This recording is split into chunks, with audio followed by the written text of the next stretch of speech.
Bonjour et bienvenue à toutes et à tous. Alors la nouvelle est tombée hier soir et notre article sur le sujet est d'ailleurs sorti ce matin, le 5 janvier. Oui, ça a dû pas mal agiter les soirées jeux. Absolument, la liste des 8 finalistes pour le Diamant d'Or 2026 est officielle.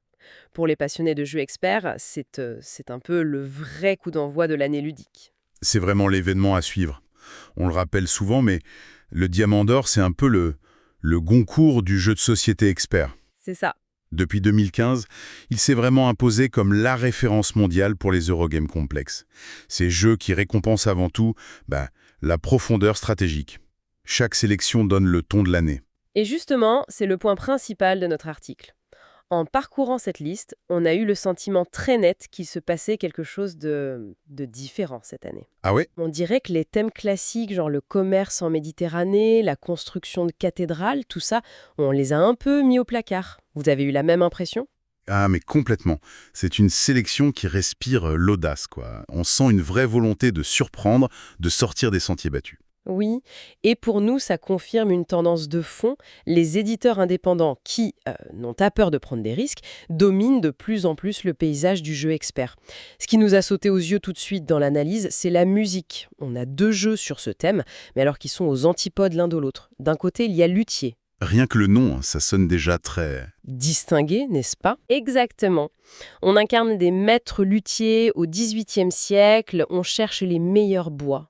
C'est un jeu qui demande de l'engagement, hein. On parle de parties de 2-3 heures, une vraie symphonie ludique comme on l'a écrit. C'est posé, élégant et très exigeant. Et juste en face, on a son cousin un peu punk, Philharmonix. Le pitch est juste génial, c'est Star Wars à l'opéra. Ah oui, celui-là. On gère un orchestre spatial, on recrute des musiciens aliens. C'est un ovni ludique total. On ne pourrait pas imaginer 2 approches plus différentes. Et ce qui est fascinant, c'est de voir le jeu expert s'emparer de narrations aussi fortes. Mais attention, un thème original, ça ne fait pas tout. Bien sûr. Le vrai défi, et la raison pour laquelle ils sont là, c'est d'avoir réussi à marier cette folie thématique à une mécanique solide, profonde. C'est là que se trouve la véritable innovation. Cette idée de surprise, on la retrouve aussi dans le décalage entre l'apparence et ce qu'il y a sous le capot. Je pense à Sweetlands. À Sweetlands, le fameux diabète cognitif. C'est ça. On voit la boîte, les couleurs pastel, les lapins mignons. On se dit, bon, ça va être un moment tranquille. On s'attend à un Candy Crush de plateau, presque. Sauf que c'est un piège. C'est un monstre de cruauté en termes d'optimisation. C'est exactement le mot. Chaque décision est un casse-tête et la moindre erreur se paie très, très cher. Un jeu d'une exigence redoutable caché sous une apparence innocente. J'avoue que je me suis fait avoir par les petits lapins. Et à l'opposé complet de ce style, on a un jeu qui, lui, ne ment pas sur la marchandise. Fourmi. Là au moins c'est clair. Le sous-titre c'est Microcosmos version brutale. C'est un jeu de conquête, un 4X, où la lutte pour la moindre miette est d'une tension extrême. C'est impitoyable, direct, voilà. Et quand on regarde le reste de la liste, cette variété est partout. On voyage dans l'espace avec Galactic Cruise, on réécrit l'histoire de l'informatique avec Ada's Dream.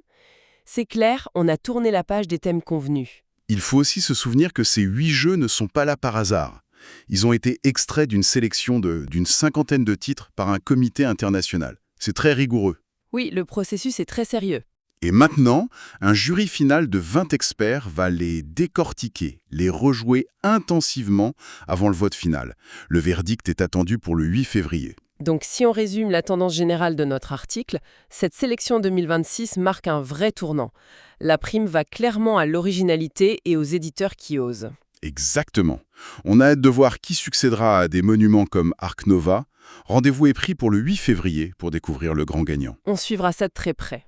Mais au-delà du nom du vainqueur, cette sélection soulève une question de fond pour l'avenir.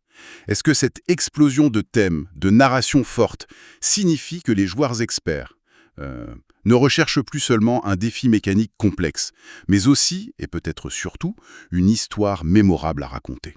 La question est posée.